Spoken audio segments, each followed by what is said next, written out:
oxígeno, a veces óxido nítrico. Y entre las proteínas, la principal en cantidad son las albúminas, luego seguidas por las globulinas y el fibrinógeno, ¿sí? Entonces tenemos que la albúmina, que forma a 35 a 50 gramos por litro, que es la composición que está en mayor número dentro del plasma, es una proteína que está sintetizada por el hígado y lo que hace es otorgar osmolaridad al plasma. ¿Eso para qué? Para que este 90% de agua que está en el plasma no se escape al resto del tejido cuando la sangre circula. ¿Sí me explico?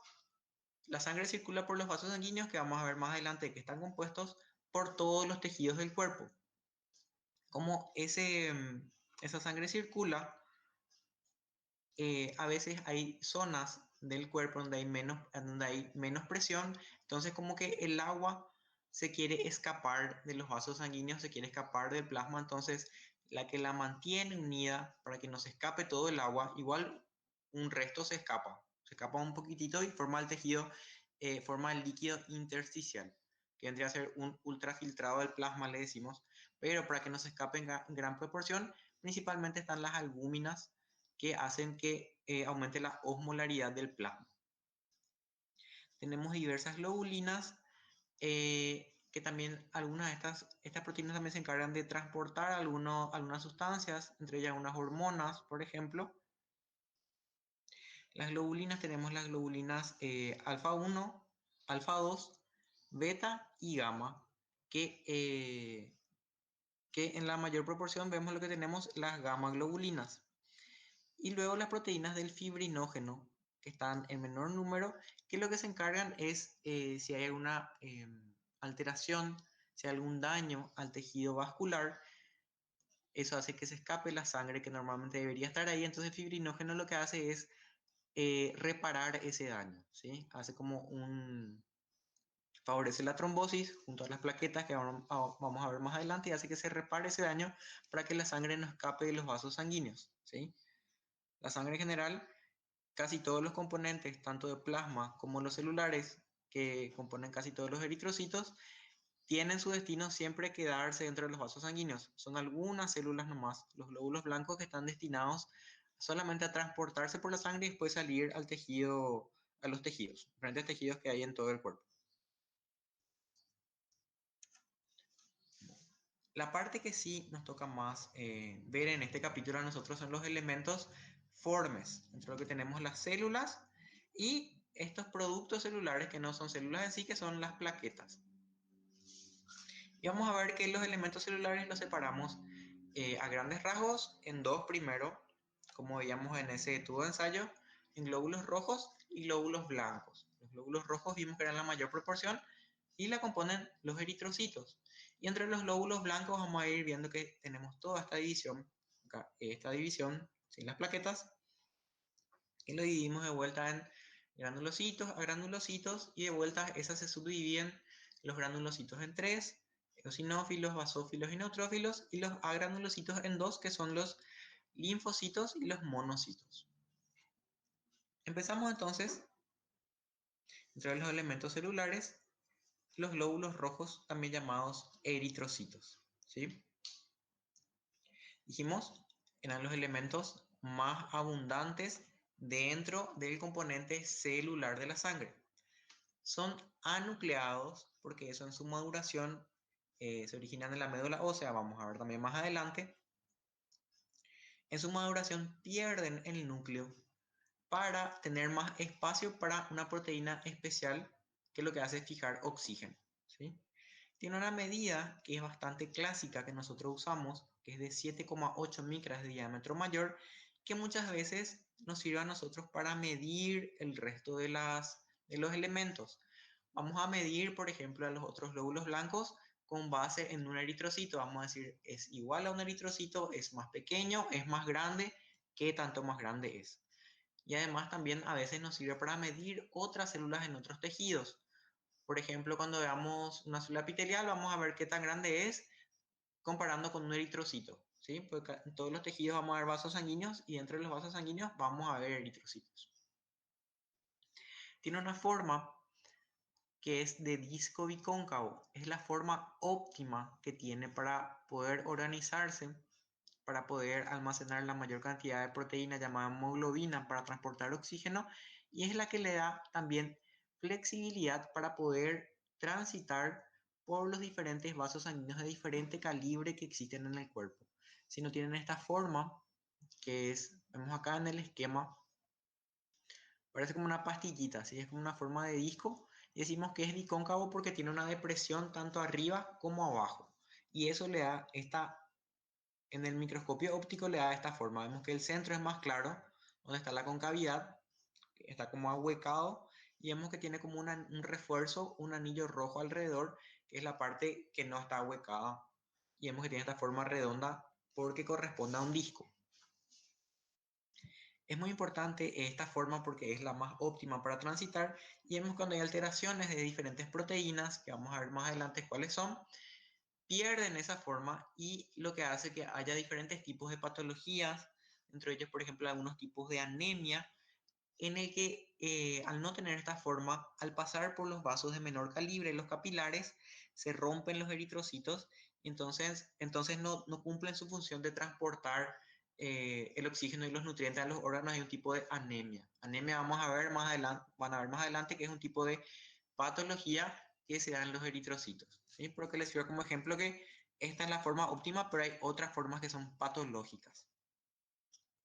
Tienen una vida media de 120 días, es decir, que viven más o menos 4 meses, pueden ser 4 meses más o menos, 120 días de vida media. Todos los días se renueva el 1% de los eritrocitos, o sea que yo por día el 1% de mis eritrocitos están muy viejos, entonces esos se van desechando, los macrófagos los fagocitan para aprovechar los elementos que todavía son útiles, y la médula ósea fabrica de vuelta 1% más para que se vaya reponiendo. Su función principal decimos que es la fijación de oxígeno para liberación en el tejido y realizar intercambio con el CO2. Llevan el CO2, que es un material, un metabolito de desecho, y lo transportan al pulmón para que pueda expulsarse del cuerpo.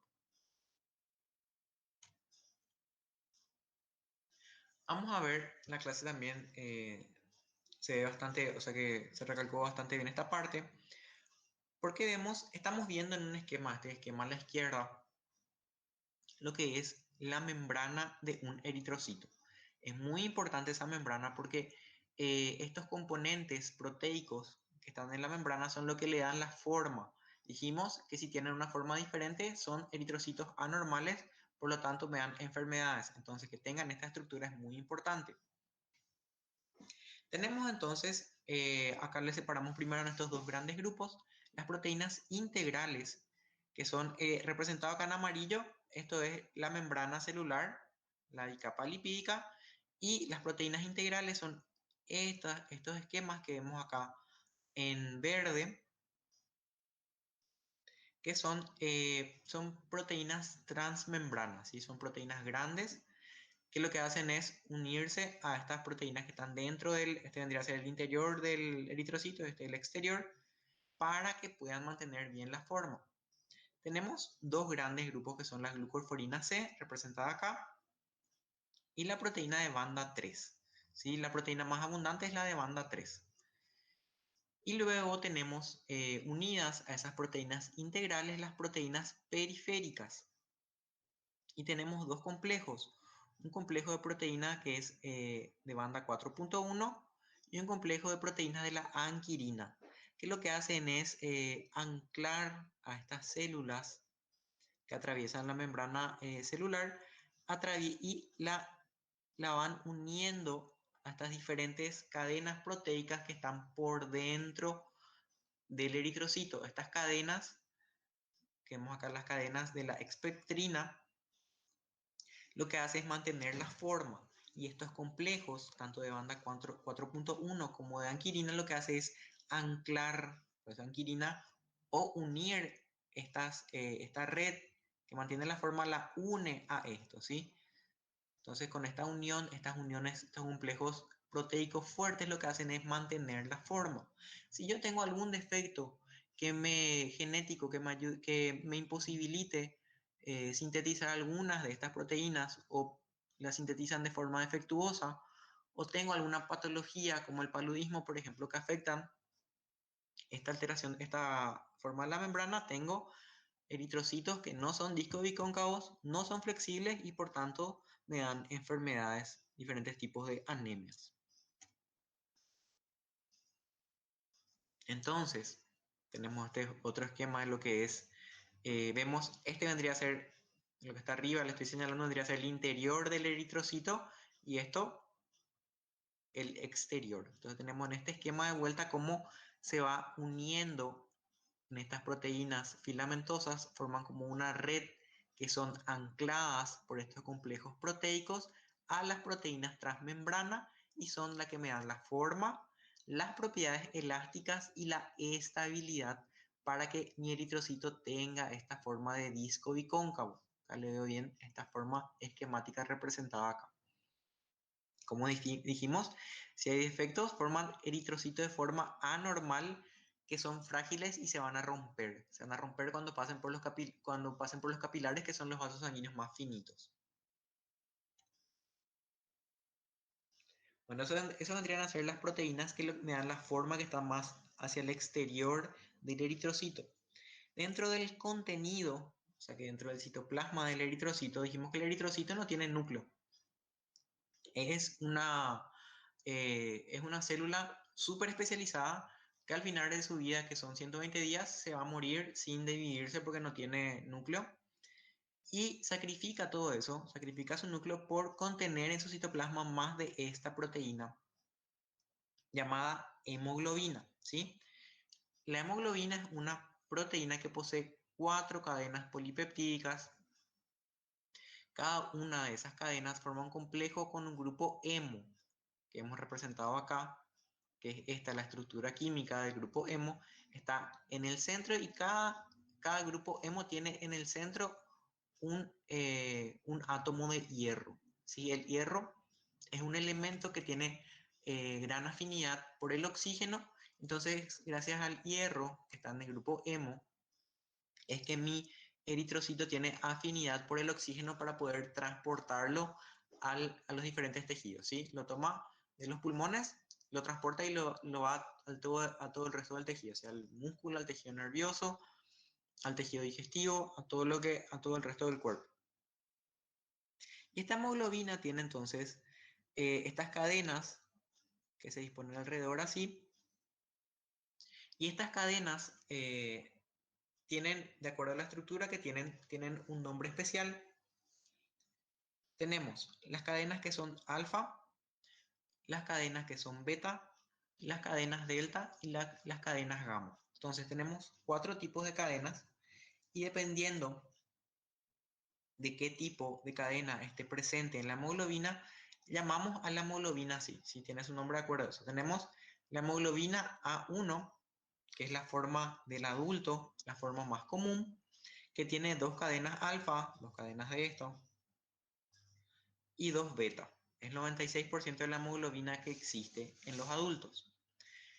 La hemoglobina adulto, también llamada A2, tiene 2 cadenas alfa y 2 cadenas delta, forma el 3%. Y luego está la hemoglobina fetal o hemoglobina F, que tiene 2 cadenas alfa y 2 cadenas gamma, que forma el 1% en los adultos, pero es la que predomina en la forma fetal. O sea, cuando estuvimos dentro del útero, o los fetos que están dentro del útero, predomina esta forma fetal. Sí, pero a medida que vamos, cuando salimos en la vía extrauterina ya tenemos este porcentaje. Ya predomina la hemoglobina A1.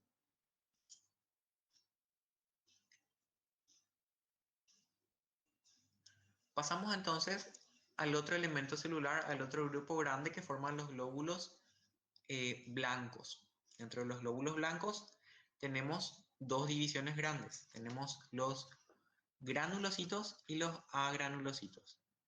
Acá podemos ver estos 3 que están acá.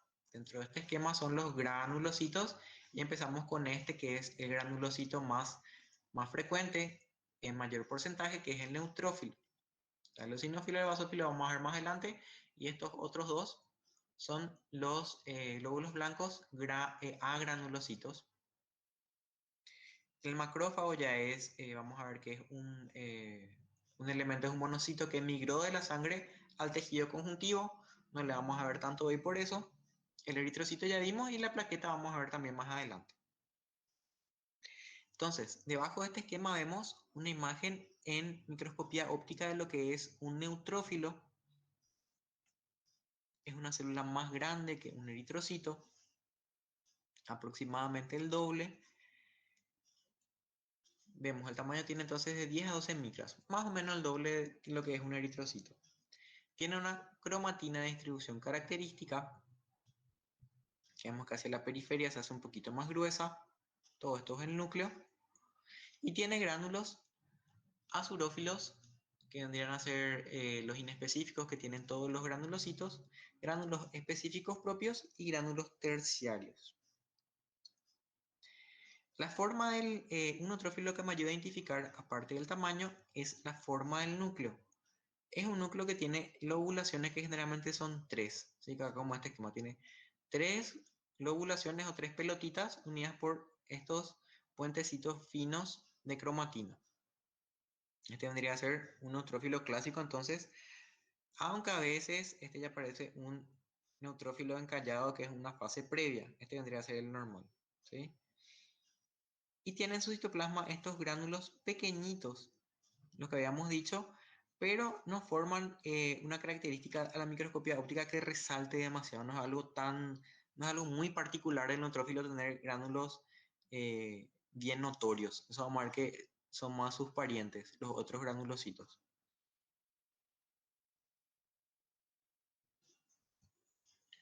Entonces, su citoplasma es eosinófilo, estamos viendo acá, es claro, y tiene gránulos pequeñitos, como habíamos dicho ahí, azurófilos, específicos y terciarios. Estamos viendo acá hacia arriba, vemos una microscopía electrónica de transmisión en la que podemos ver bien con mayor detalle lo que son los gránulos distribuidos en todo el citoplasma, son todos estos, y la cromatina como se dispone más densamente hacia la periferia del núcleo de la membrana nuclear, ¿sí? El núcleo dijimos que clásicamente tiene tres lóbulos o segmentos, pero puede tener menos o más de 2 a 4, a veces 5, unidos por finas hebras de cromatina. Y también esta lobulación particular del neutrófilo hace que se le denomine polimorfo nuclear también, ¿sí? Una forma de varios lóbulos. Por eso es poli por varios lóbulos, eh, morfonuclear porque esa es la que predomina, ¿sí? A veces la abreviamos así nomás, PMN, pero es un sinónimo, como el apodo del neutrófilo.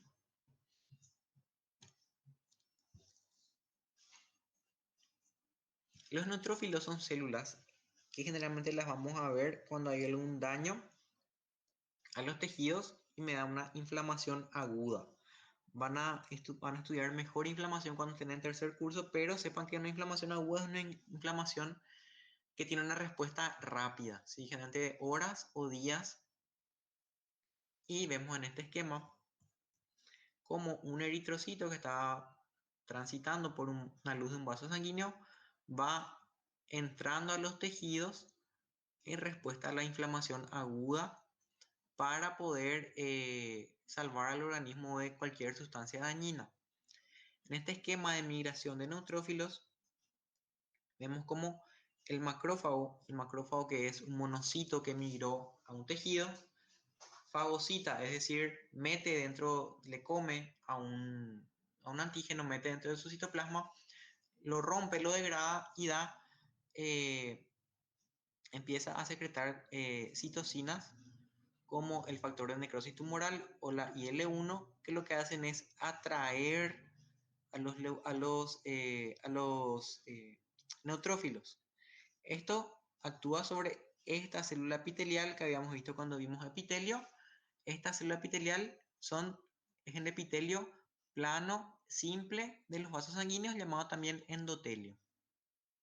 Estos endotelios, estas células endoteliales secretan, o sea que expresan, perdón, expresan proteínas en su membrana nuclear llamadas selectinas, que lo que hacen es atraer a los neutrófilos que tienen afinidad. Ellos también tienen una proteína en su membrana que lo que hace es engancharse, acoplarse a estas selectinas que están, y entonces a medida que se van atrayendo, van desacelerando. Se van acá rápido por el flujo sanguíneo, acá se van desacelerando y van rodando, decimos.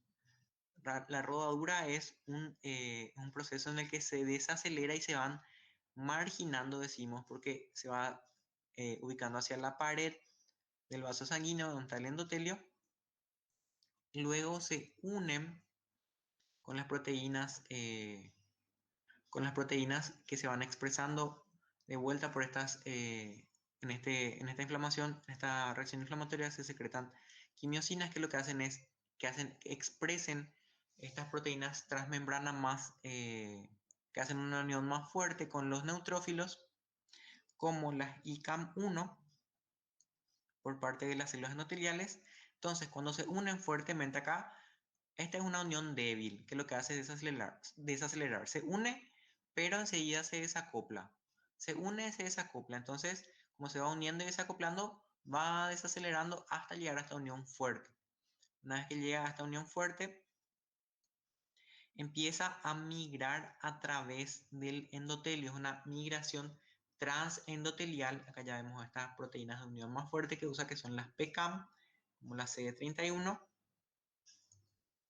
Y lo que hace acá es, este neutrófilo se abre un espacio entre las uniones endoteliales. Las uniones endoteliales eran uniones transmembranas fuertes que por medio de factores quimiotácticos se van haciendo más débiles, permitiendo una abertura entre ellas para que pueda ir migrando este neutrófilo. El neutrófilo entonces lo que hace es un proceso de diapédesis, decimos. Diapédesis es cuando estira su citoplasma de un lado y después el resto se va otra vez. ¿Sí? Es como hace como una masa gelatinosa, se va primero y después le sigue el resto. Es el proceso de diapédesis por el cual migran los neutrófilos al tejido conectivo dañado en este caso.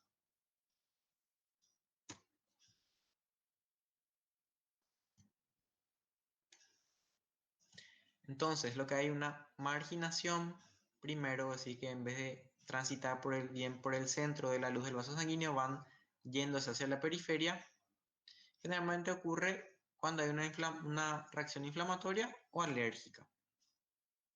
Y una adhesión, una diapédesis, que cuando traslada su citoplasma hacia el tejido dañado por fuera del vaso sanguíneo.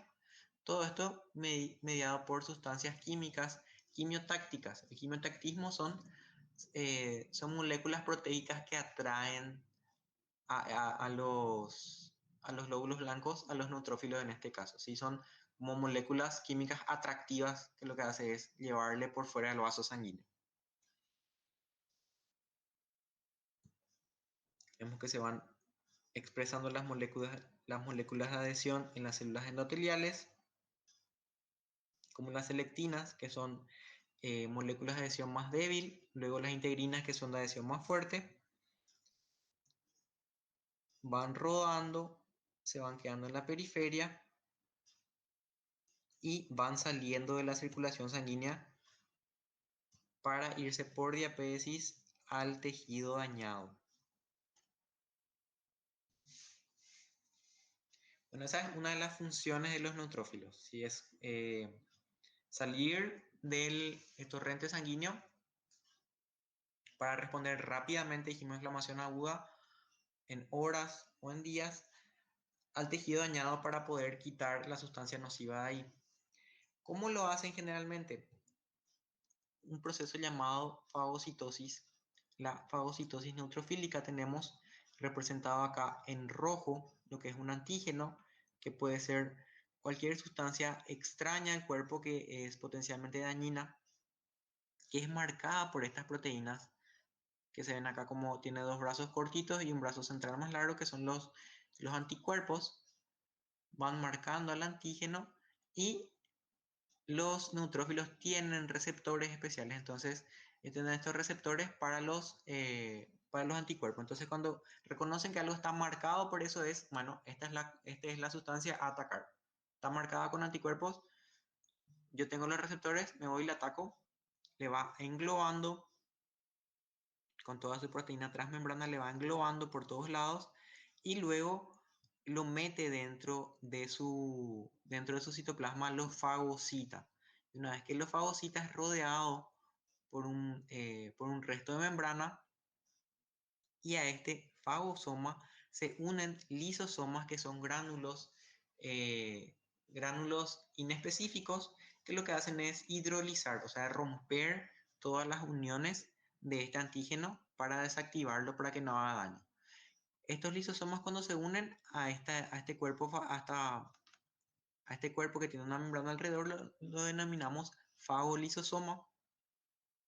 Una vez que han actuado las enzimas, ocurre una digestión, es decir, que este antígeno que era dañino se rompe en sustancias más pequeñas que no son dañinas para el cuerpo, que no deberían ser dañinas por lo menos.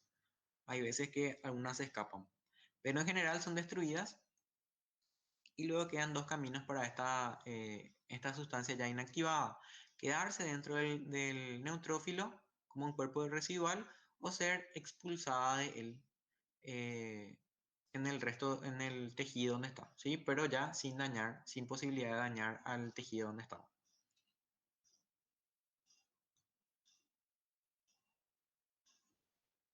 Pasamos a la siguiente célula glóbulo blanco granulocito, que es el eosinófilo. Hemos representado acá en nuestro esquema, está en la flecha. Por debajo vemos este campo del microscopio óptico, donde vemos que es una célula clásicamente bilobulada, que parece como tiene esos lentes de sol de aviador. A veces tiene un poco más, acá por ejemplo vemos que tiene 3 lóbulos, pero lo clásico es que tenga solamente 2, unidos por una hebra fina de cromatina. Y tiene acá, sí, los gránulos son bastante característicos, ¿sí? Son más grandes, se tienen más fuerte, de un color eosinófilo, y por eso le damos ese nombre a esta célula. Tiene de vuelta heterocromatina cercana a la envoltura nuclear, en eso se parece al neutrófilo, y una eucromatina en el centro. Tiene gránulos también azurófilos y en sus gránulos específicos, o sea que propios del eosinófilo, tiene cuerpos cristaloides. Los cuerpos cristaloides son proteínas que le otorgan una característica llamada birrefringencia. La birrefringencia es cuando una sustancia tiene refringencia diferente, o sea que desvía un haz de luz de forma diferente si yo la apunto en una dirección o en otra dirección, ¿sí? Si yo al apuntar en direcciones distintas tengo diferentes desviaciones del haz de luz, digo que es birrefringente. Y esto se debe a los cuerpos cristaloides que están en los gránulos específicos de estas células. Acá vemos un esquema, la forma clásica del núcleo bilobulada que le da como un lente de sol, como de aviador, y en el citoplasma muchos gránulos específicos de color, que se tiñen de color eosinófilo. Vemos en la microscopía electrónica cómo son más grandes estos gránulos. Y vemos cómo los cuerpos cristaloides, antes cuando decimos que algo tiene birrefringencia en el microscopio óptico, esto se traduce con una forma casi siempre así rectangular o alargada, ¿sí? Una forma como de cristal, una forma de cristal. Los cristales generalmente son birrefringentes. ¿Por qué? Porque al pasar un haz de luz por acá, en esta dirección, desvía de forma diferente, así pasará por acá en esta otra dirección. Acá vamos en este esquema de la esquina inferior derecha, como es un eosinófilo en microscopio óptico, ¿sí? El núcleo bilobulado y la abundancia de gránulos eosinófilos, bien conspicuos. Los eosinófilos tienen la función de están implicados en la defensa contra infecciones por parásitos. Estos gránulos específicos tienen enzimas que afectan, por ejemplo, a los helmintos, que son diferentes tipos de parásitos que nos afectan. También afectan a veces a su sistema nervioso. También están en sitios posibles de inflamación crónica, como por ejemplo los pulmones de personas que son asmáticas, y también están implicados en las reacciones alérgicas. Las reacciones alérgicas son generalmente reacciones autoinmunes, es decir, que nuestro propio sistema inmunitario nos ataca a nosotros. Vamos a ver más adelante, pero sí, recuerden que están implicados entonces eosinófilos en estas tres situaciones. Cuando hay parásitos, cuando hay inflamación crónica y cuando hay reacción alérgica, es donde más vemos. Igual, generalmente están en situaciones normales, están en menor número que los neutrófilos, por ejemplo, o que los linfocitos, que vamos a ver más adelante, pero cuando van aumentando, pensamos que hay una infección de este tipo, parásito crónico o una reacción alérgica. En este campo tenemos en comparación entonces tres tipos de células de la sangre. Mayor número de lo que me da casi todo el fondo son los eritrocitos, con el núcleo pálido por su forma de disco bicóncavo, y en el centro vemos estos dos glóbulos blancos granulocíticos, que son el neutrófilo. Vemos que tiene el núcleo es generalmente trilobulado, a diferencia del eosinófilo, que es bilobulado. El citoplasma es pálido y los gránulos son pequeñitos y apenas se ven, a diferencia de estos sinófilos que tienen los gránulos bien gordos, bien grandes, que se tiñen bien de color eosinófilo, ¿sí? Entonces, para comparar, para hacer el diagnóstico, el tamaño más o menos parecido. Y en el fondo podemos ver estas pequeñas estructuras más chiquititas, que son las plaquetas. Vamos a ver mejor adelante. El último tipo de célula granular que vamos a ver son los basófilos. Los basófilos son las células que están en menor número dentro de la sangre. Son muy escasos, son menos del 0,5% del total de glóbulos blancos o leucocitos, y se caracterizan porque tienen abundantes gránulos basófilos en su citoplasma. Entre los gránulos tenemos gránulos azurófilos y gránulos específicos que tienen heparina, histamina y heparansulfato, que vamos a ver que son sustancias, son moléculas que también actúan bastante en las reacciones alérgicas. ¿Sí? Casi siempre, por ejemplo, cuando estamos nosotros con un cuadro de rinitis alérgica, por ejemplo, cuando cambia el clima, hace frío de repente, empieza a chorrear nuestra nariz, decimos que tenemos una rinitis alérgica. Casi siempre lo que tomamos son antihistamínicos, ¿sí? Antihistamínicos, porque la histamina es una sustancia que hace que ese chorreo de nariz, por ejemplo, ocurre, es uno de los síntomas que se traduce por el aumento de histamina, porque aumentan estas células que son los basófilos y otras parecidas que son los mastocitos también. Vemos que se ve en la microscopía óptica de esta forma. Tiene el tamaño más o menos parecido al neutrófilo y el basófilo, pero vemos que el núcleo casi todo está reemplazado, o sea que está todo tapado, vamos a decir, está todo cubierto por estos gránulos grandes y gruesos de un color lila oscuro, bien basófilos, ¿sí? Lo que le da su nombre. Como dijimos, el núcleo suele quedar oculto por la predominancia de gránulos, como vemos en este pequeño esquema acá de la esquina. Tienen abundancia de receptores Fc que se unen para los anticuerpos de tipo IgE. Los anticuerpos de tipo IgE son anticuerpos que también aumentan en las reacciones alérgicas. Es decir, aumenta el anticuerpo, como este tiene el receptor, ellos reciben los anticuerpos y eso generalmente hace que liberen todas esas sustancias que favorecen el cuadro alérgico, es decir, los estornudos, el chorreo de nariz, el aumento de producción de secreciones mucoides, y en situaciones más graves, por ejemplo, un shock anafiláctico es un cuadro potencialmente mortal que van a ver más adelante. Pero bueno, todo es mediado por estos gránulos. Tiene proteína de tipo CD4L que interaccionan con un receptor en los linfocitos B. Entonces, al interaccionar con los linfocitos B son los que producen anticuerpos. Estos entonces producen más IgE, o sea que dan una reacción en cadena, que lo que hace es aumentar de vuelta la reacción alérgica, ¿sí? Ellos mismos pueden aumentar la producción de IgE, que hace que vayan liberando los gránulos que poseen. Como dijimos, los gránulos específicos que le dan esta coloración poseen heparina, histamina, heparansulfato y leucotrienos. ¿Sí? Son agentes inflamatorios bastante potentes. Y también poseen gránulos inespecíficos o azurófilos, al igual que todos los granulocitos. En realidad son lisosomas que tienen hidrolasas ácidas, que lo que hacen es destruir gran cantidad de sustancias. No son específicos para nada.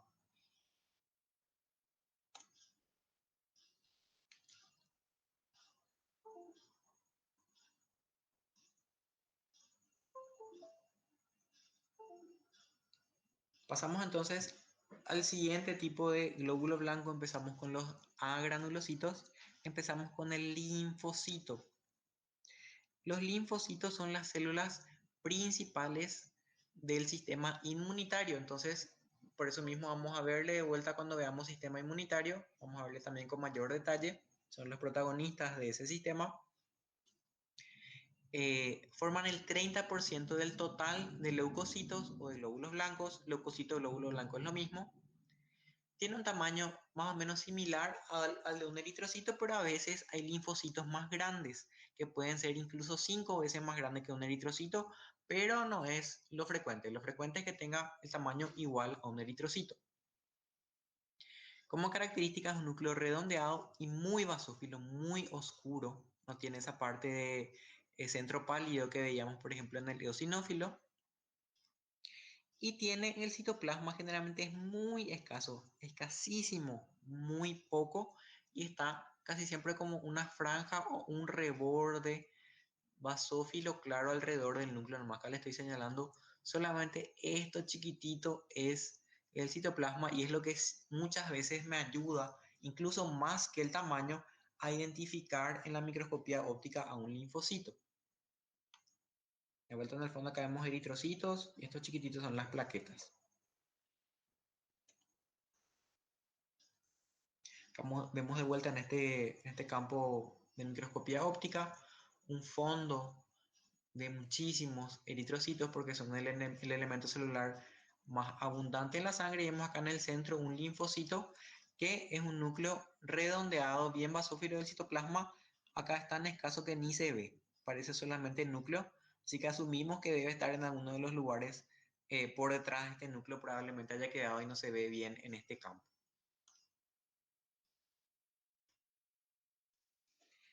Desde el punto de vista morfológico, o sea que lo que nosotros vemos en el microscopio, nosotros solamente llamamos linfocitos y fin. Pero desde el punto de vista funcional, o sea que desde la función que cumplen, lo dividimos en estos tres grandes grupos: en linfocitos T, linfocitos B y linfocitos NK o natural killer, asesinos naturales, ¿no? Estos tres grupos, yo puedo ver en microscopía óptica, pero se usan técnicas especiales de inmunohistoquímica que nosotros generalmente no le mostramos tanto, pero se pueden ver también, ¿sí? No es nomás una técnica común, es una técnica especial que no hacemos tanto hincapié. Bueno, entre los linfocitos, desde su punto de vista funcional, entonces los que predominan son los linfocitos T. Los linfocitos T se originan, al igual que los otros elementos celulares de la sangre, en la médula ósea y migran a la sangre, pero finalmente se especializan en otro órgano, que es un órgano que está en el mediastino, que es el timo, ¿sí? El timo es un órgano que lo que hace es especializarle a los linfocitos T.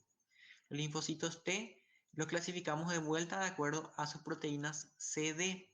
Las proteínas CD, o Cluster Differentiation en inglés, son proteínas transmembrana también. O sea que están todos atravesando la membrana plasmática, y las podemos ver por fuera del eritrocito. Y de acuerdo a cómo tengan esas proteínas, los llamamos por números. En CD8 son los citotóxicos, los CD4 son los helpers, y tenemos luego los supresores, ¿sí? Los citotóxicos son los que más bien vendrían a ser, que tienen esa función parecida al neutrófilo que fagocitan, ¿sí? tienen receptores, ven a lo que están marcados con anticuerpos y fagocitan los antígenos extraños. Los helpers o CD4 son los que más bien favorecen y reclutan, o sea que van produciendo sustancias que atraen quimiotácticamente a los otros linfocitos como a los citotóxicos. Los supresores tienen una función parecida a los citotóxicos, pero lo vemos más en que atacan a células transformadas, es decir, generalmente a células neoplásicas. Luego tenemos a los linfocitos B, que tienen menor proporción, y los linfocitos NK, que son del 5 al 10%. Vamos a ver entonces. Los linfocitos T tienen una vida media prolongada. Son las principales en la inmunidad mediada por células porque hacen esa función de fagocitosis parecida al neutrófilo, pero fagocitan con más especificidad, ¿sí? Y tienen este tipo de proteínas. Las proteínas, estas CD son proteínas transmembranas que me ayudan a mí a identificar qué tipo de linfocito es. Y se expresan entonces CD2, CD3, CD5 y CD7, ¿sí? Los números más bajitos. Y se subclasifican según marquen o no CD4 o complejo histopatológico mayor tipo 2 o CD8 complejo histopatológico mayor del tipo 1. Los linfocitos B tienen una vida media variable, pueden incluso vivir años y su principal función es la producir anticuerpos circulantes. Los linfocitos B van migrando, se producen en la médula, también nacen en la médula ósea, al igual que los linfocitos T, migran en la sangre, pero se especializan en los ganglios linfáticos. En los ganglios linfáticos vamos a ver cuando veamos también el sistema inmunitario. Ahí se van diferenciando generalmente en plasmocitos, que son células especializadas en producir un tipo de anticuerpo. Expresan entonces inmunoglobulinas o anticuerpos de tipo D, de tipo M y el complejo histopatológico mayor de tipo 2. Y su CD, que son sus marcadores específicos de proteína transmembrana, son CD9, CD19, CD20 y CD24, es decir, los que tienen número más alto. ¿Sí? Números más bajitos son los T, números más altos son los B, a lo que me puede ayudar a recordar. Los linfocitos natural killer son más grandes, antes poseen un núcleo arriñonado o escotado, y su función es la de destruir células infectadas tanto por virus o por transformación tumoral y tienen esta marcación de CD16, CD56 y CD94. Estos son los linfocitos. Cuando veamos sistema inmune, toda esta clasificación desde el punto de vista funcional vamos a ver con más detalle.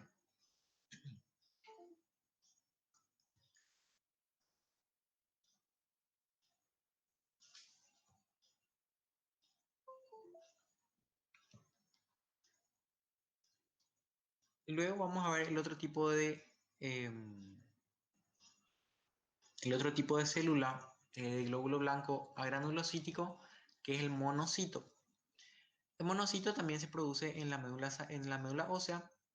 Son las precursoras de los macrófagos, es decir, cuando migran a los tejidos son llamadas macrófagos y forman parte del sistema fagocítico mononuclear.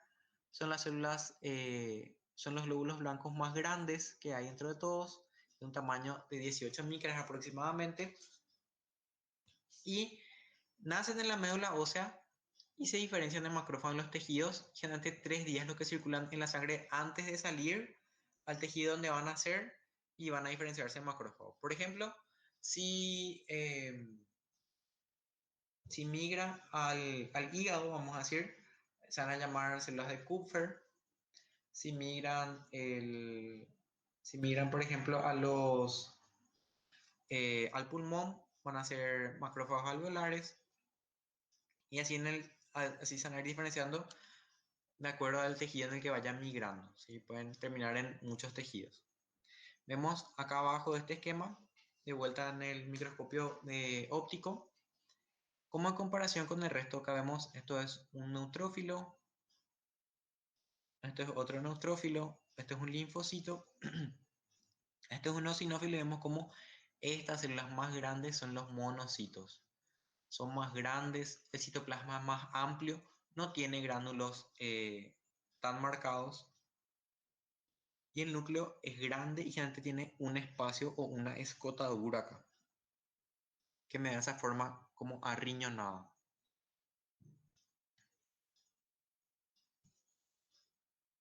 Poseen pequeños gránulos azurófilos que contienen enzimas lisosómicas, o sea que poseen muchos lisosomas que lo que hacen es unirse a las sustancias que fagocitan y destruirlas. O sea que hacen el mismo sistema de la fagocitosis neutrofílica, hace también esos fagolisosomas y destruyen a los antígenos dañinos. Como dijimos, el núcleo es periférico, puede estar hacia un lado y es arriñonado con una escotadura central, que vemos acá en esta microscopía electrónica de transmisión, cómo se ve bien esta escotadura. Podemos ver de vuelta más ejemplos. Tengo un extendido de sangre periférica, vemos que son células grandes, citoplasma amplio y un núcleo con acá tiene una pequeña escotadura, acá tiene una gran escotadura, acá una pequeñita escotadura otra vez. La escotadura es algo así que a veces vamos a ver y a veces vamos a no ver dependiendo de cómo le agarremos cómo le veamos de perfil o le veamos de frente, ¿sí? Es el problema siempre de ver en el microscopio óptico que vemos en 2 dimensiones lo que en realidad tiene 3 dimensiones. Profe, y otra característica así más, una característica más grande del monocito que no sea su escotadura. El tamaño es una, pero el tamaño solo no nos puede decir. Más bien, ¿sabes qué vendría a ser el tamaño grande tanto de la célula y del citoplasma y del núcleo? Todo tiene grande. En sí, globalmente es más grande. El citoplasma es amplio, no como el linfocito que tenía chiquitito.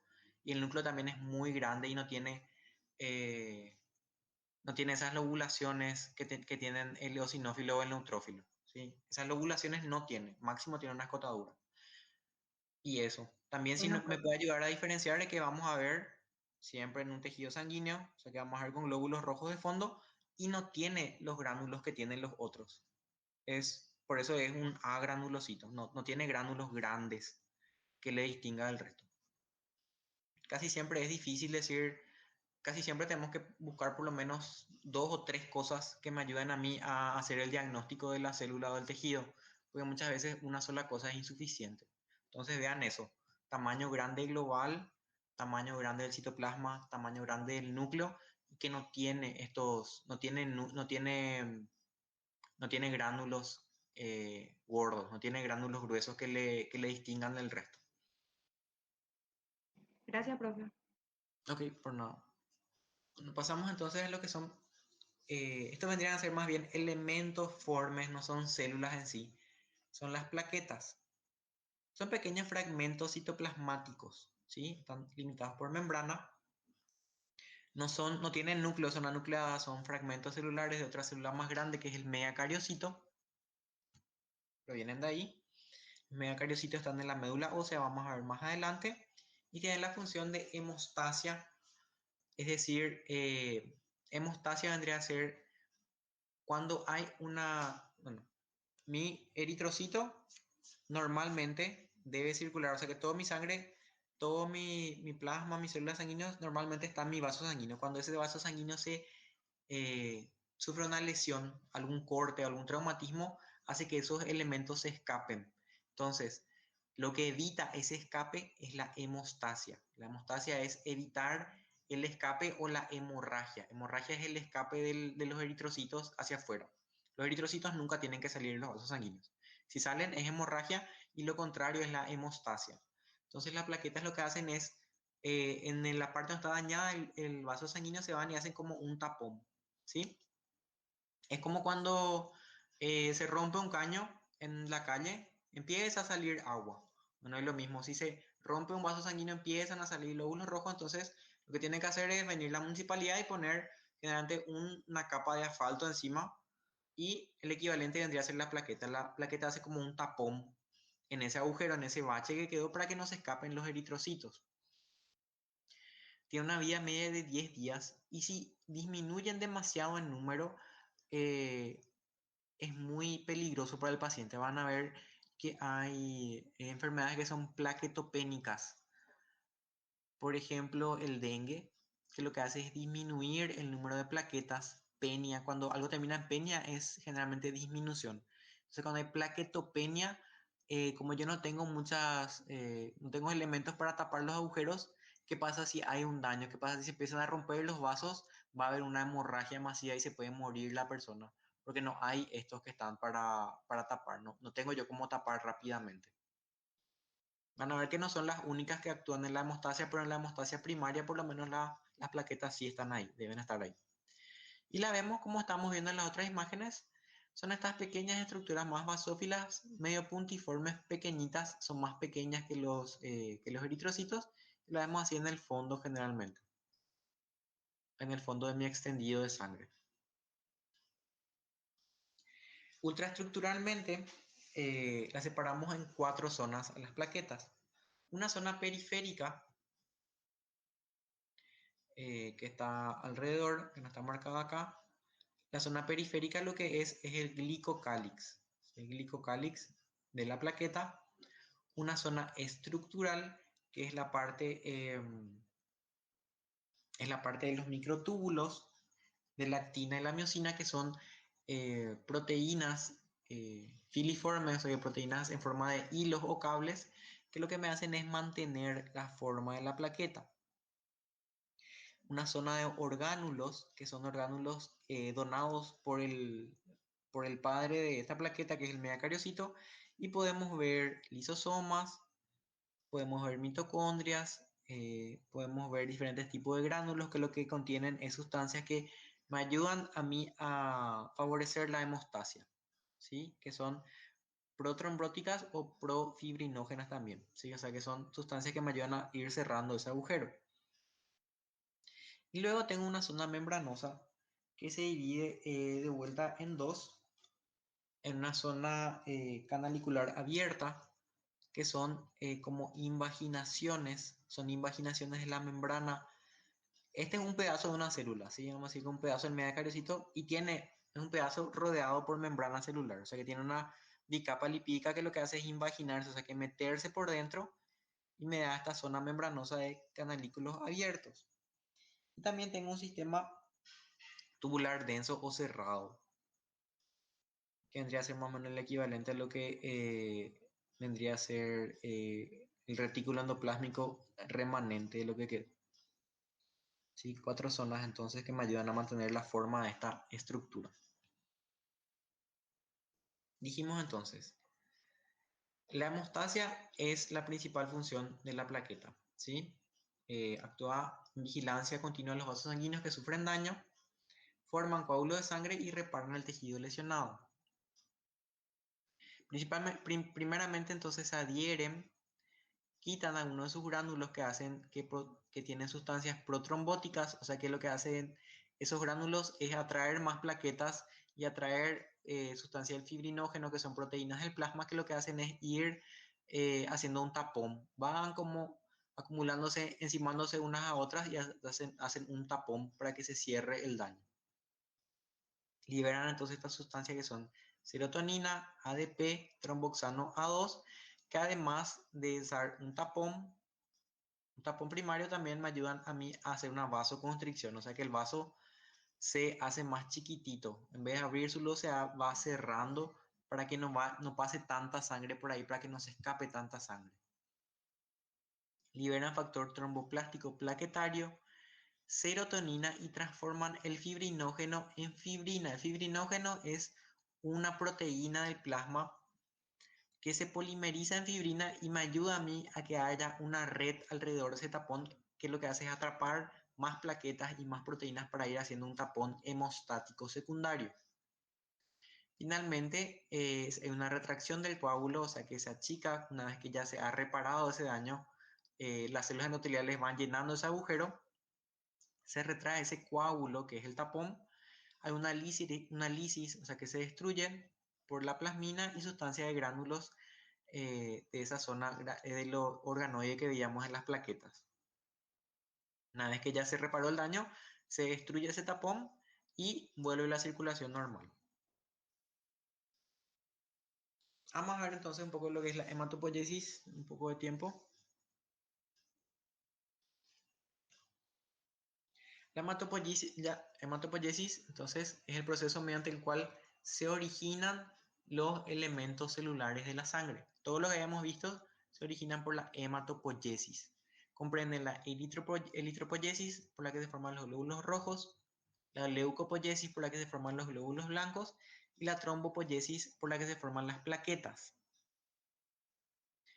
Los granulocitos, los monocitos, eritrocitos y trombocitos, lo que habíamos visto, se forman en la médula ósea. Los linfocitos, como dijimos, se generan en la médula ósea y se especializan en los tejidos linfoides. Eso vamos a ver con más detalle adelante cuando veamos el sistema inmune. Y en la hematopoiesis se inician las primeras semanas de desarrollo embrionario. La hematopoiesis tiene diferentes lugares del cuerpo donde ocurre. Primero, en la tercera semana de gestación, en el saco vitelino, ¿sí? En el saco vitelino es donde inicia entonces la hematopoiesis. Luego cambia de lugar al hígado, tenemos entonces la fase hepática, y por último migra a una fase de médula ósea, que es el lugar donde va a quedar ahí para siempre, ¿sí? Viendo un poco en este esquema que tienen ustedes en sus libros, vemos que en los primeros meses de gestación el lugar donde ocurre es en el saco vitelino exclusivamente. Luego, a medida que ya no se producen tanto en el saco vitelino, va empezando la producción en el hígado, acompañada del vaso, y finalmente cuando ya nacemos, ya va declinando la producción en el hígado, ya no produzco más estos elementos en el hígado, sino que predomina la médula ósea que inició acá el cuarto mes de gestación.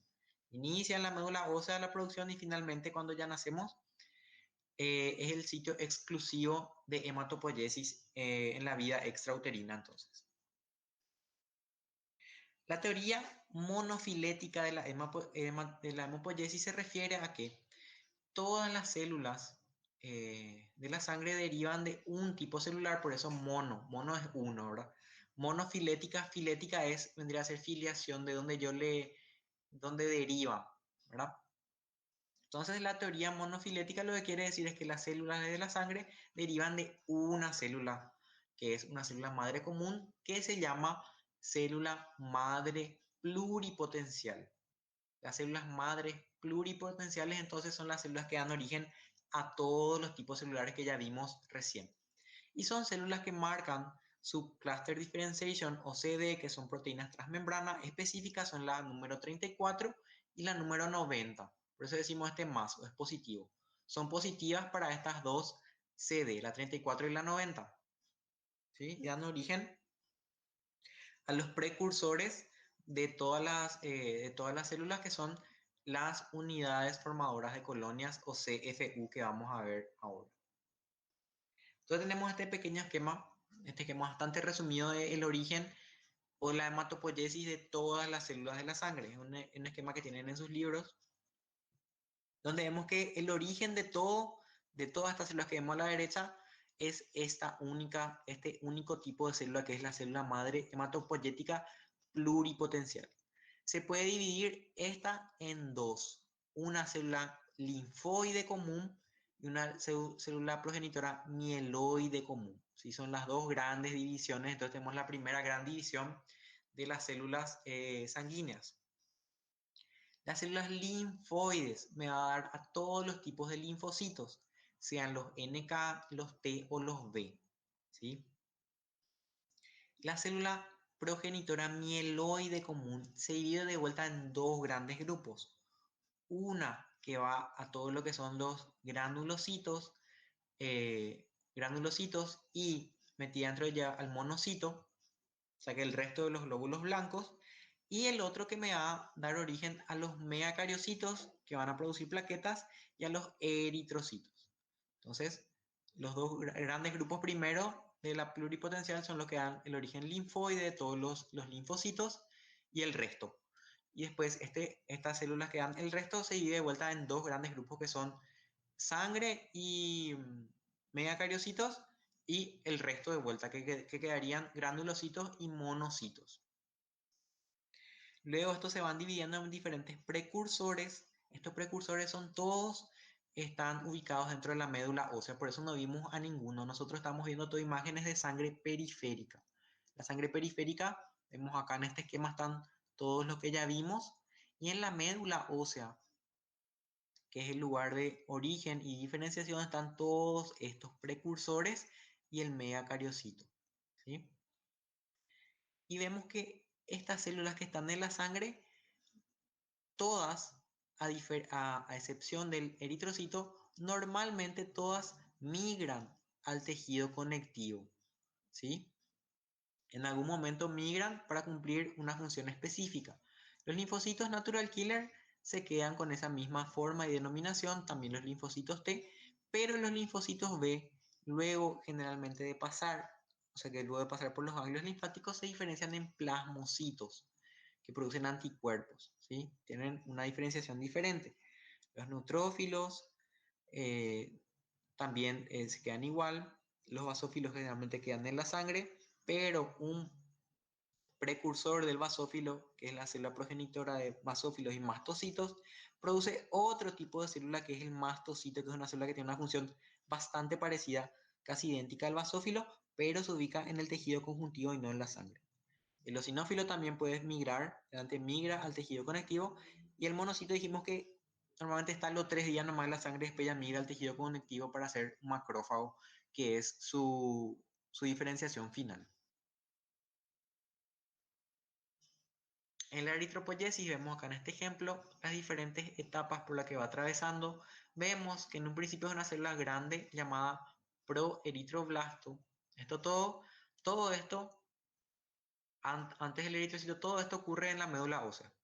Tenemos el proeritroblasto que se va diferenciando en un eritroblasto basófilo por el citoplasma bien azul, un eritroblasto policromatófilo que tiene el citoplasma de coloración tanto basófila como eosinófila, por eso policromatófilo, acaba condensando su núcleo hasta ser un eritroblasto ortocromático, y luego el eritroblasto ortocromático, acuérdense bien que es el eritroblasto, es la fase en la que se expulsa el núcleo.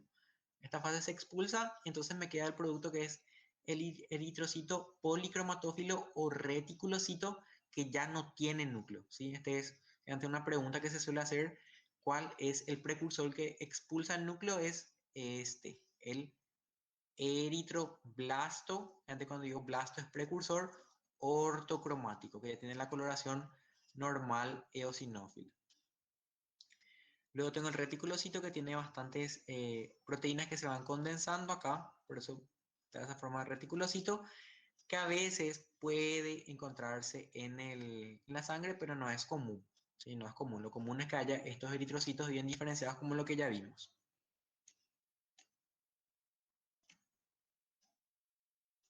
¿Hemos visto?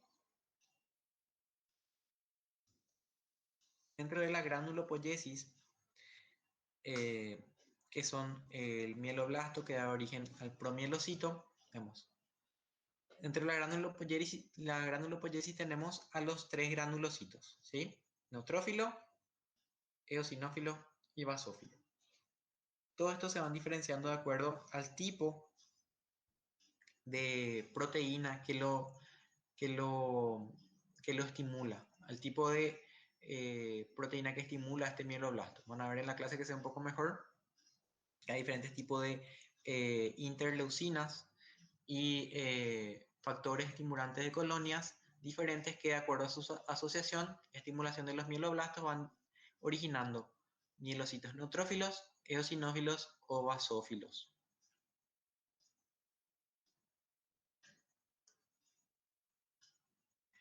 Esta también es una pregunta que generalmente es muy clásica. Dentro de toda esta etapa, esta es toda una etapa de a medida que van madurando las células para convertirse en las células de la sangre. Dentro de todas las etapas, todas comparten una fase de metamielocitos. ¿Sí? Hay metamielocitos neutrófilos, metamielocitos eosinófilos y metamielocitos basófilos.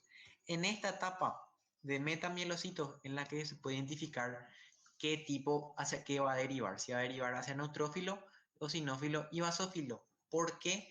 Porque en el metamielocito, en esta etapa, se empiezan a sintetizar los gránulos específicos, ¿sí? Dijimos que los gránulos específicos son eosinófilos en los eosinófilos, basófilos en los basófilos y bastante pequeños y casi imperceptibles en los neutrófilos. Entonces, en esta etapa, acuérdense, el metamielocito yo puedo diferenciar a qué célula granular se va a ir.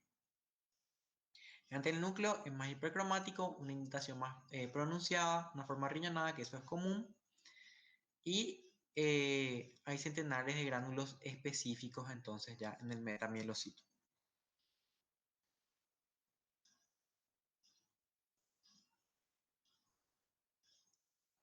La monopoiesis entonces es la producción de la médula ósea a partir de las colonias formadoras de unidades granulocíticas y monocíticas. Ya vimos que los neutrófilos se diferencian con el resto, pero los monocitos son estimulados por estos factores. Si yo, por ejemplo, tengo una célula eh, que va a ser mieloide, progenitora mieloide, si se estimula por el factor de estimulación monocítico, la interleucina 3, o el factor de estimulación de colonias monocítico granulocítico, yo voy a tener un monocito al final. O sea que la asociación de estas tres moléculas, cuando esas tres moléculas están en contacto con esas células progenitoras, que yo voy a tener monocitos.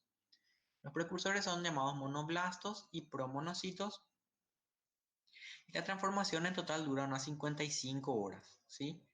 En circulación dijimos que permanecen, acá decimos que permanecen un poco 16 horas, pero finalmente su función es migrar a los tejidos y ser macrófagos. Caemos dentro de este esquema que ya habíamos visto. La célula de la que derivan todas, decimos la teoría monofilética, está la célula madre pluripotencial, se vienen dos, las que son del linaje mieloide, y entre las que son del linaje mieloide, las que van a granulocitos y monocitos. La trombopoiesis es el origen de las plaquetas, ¿sí? La influencia, o sea que las moléculas que estimulan a la célula madre mieloide progenitora son estas dos, la interleucina 3 de vuelta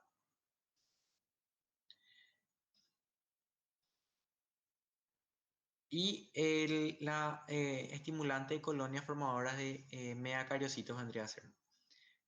Los megacariocitos se diferencian, entonces esta célula progenitora se diferencia en megacarioblasto. Este megacardioblasto sufre endomitosis, es decir, cromosomas se duplican y no hay cariocinesis ni citocinesis. Es decir, una célula que tenía un núcleo y un citoplasma como normalmente es, pero se va dividiendo el núcleo y dividiendo, aumentando el citoplasma, pero no se divide. No se divide nunca. Ese citoplasma se queda todo y forma una célula gigante que tiene muchos núcleos y muchos citoplasmas. Tiene una estimulación hormonal por la trombopoyetina, lo que me da una ploidía aumentada. Y finalmente los megacariocitos son estructuras grandes. Tienen un núcleo polilobulado porque es un núcleo que se dividió, o sea que se fue multiplicando, pero nunca se separó. Y tiene gránulos azurófilos dispersos. Vemos este dentro del esquema que habíamos visto. La linfopoiesis derivan de células madre linfoides multipotenciales, como habíamos visto. Son 30% de las células nucleadas presentes en la médula ósea.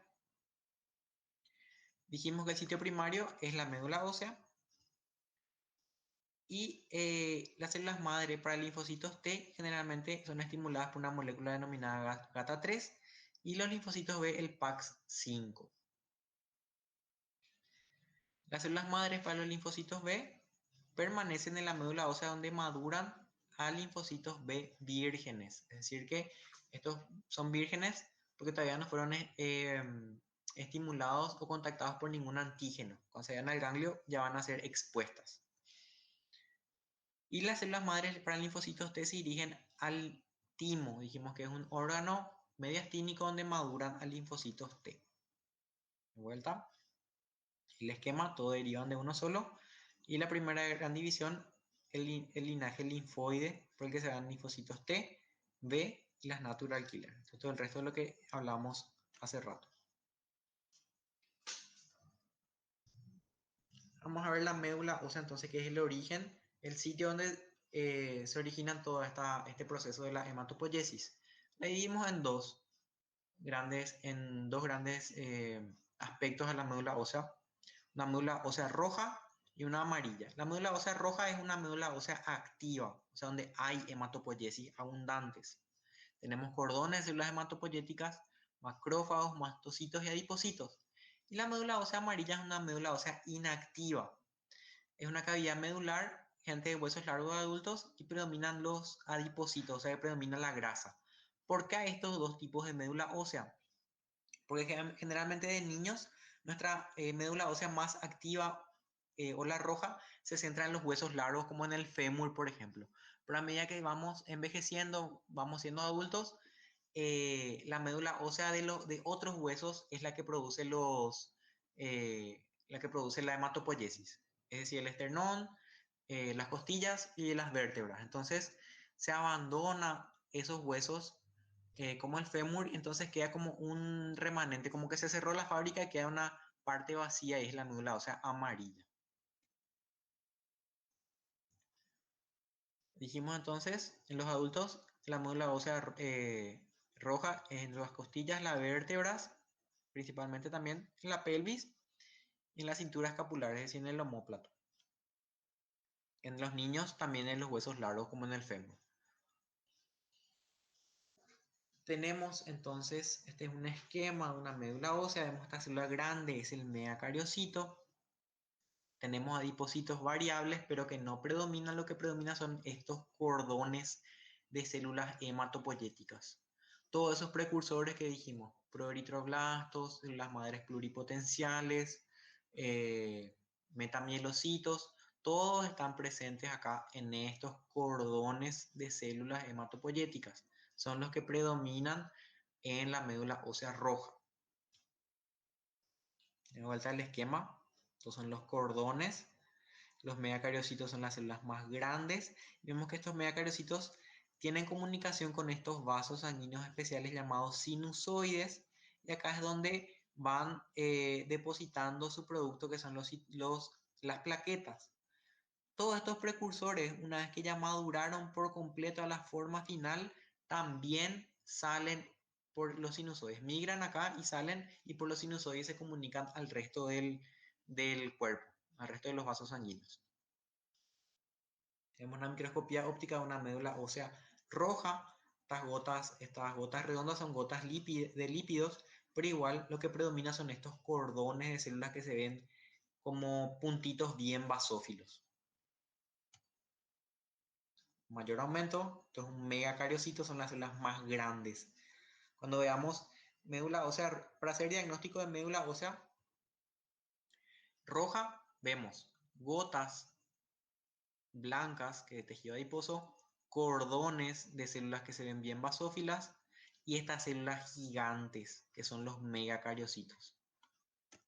Para hacer médula ósea amarilla, vemos que predomina todo esto blanco. Todo esto blanco son tejido adiposo, todo esto es tejido graso, que fue reemplazando, y esto que vemos de coloración rosada, eosinófilas eh, son elementos de hueso, son trabéculas óseas, así como está en el medio del hueso, podemos ver hueso también.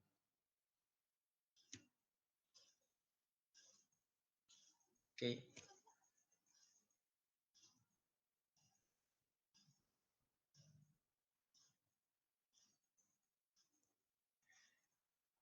Más bien un resumen de lo que tenían en la clase.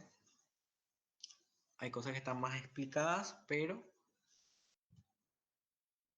¿alguien levantó la mano? Sandra Torres, ¿levantaste la mano? ¿Querías preguntar algo?